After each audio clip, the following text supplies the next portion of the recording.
فینال که یه رویاست، ولی ما همینجوری از همون اول با این رویا اومدیم جلو، حالا داریم میریم جلو دیگه. خدا بکنه بتونیم موفق بشیم. حالا بازی سنگینی بود. خب روی تیم با ریشه اسم رفتاری بازی میکردیم.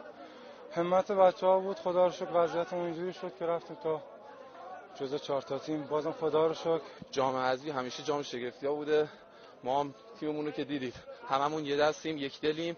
تیم بودنمون همه چی رو نشون میده. ما تمام ذکر و فکرمون حقیقتش لیگ 2 که ما بتونیم اول بشیم به لیگ 1 بریم. ولی مطمئن باشیم برای تیمی که تا اینجا اومده بالا مطمئن باشیم، چون 100% بازیمون حتما تو رشته. ان شاءالله تو رشت ببریم که بریم فینال.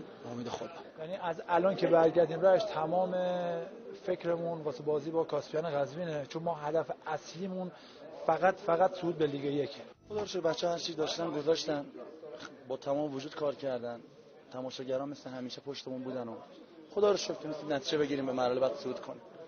خوشحالم به خاطر خوشحالی یه شهر و تماشاگرام. دسته دوم تا 6 تا بازی کردیم. خیلی راه درازی داریم و هدف اصلیمون صعود به لیگ 1.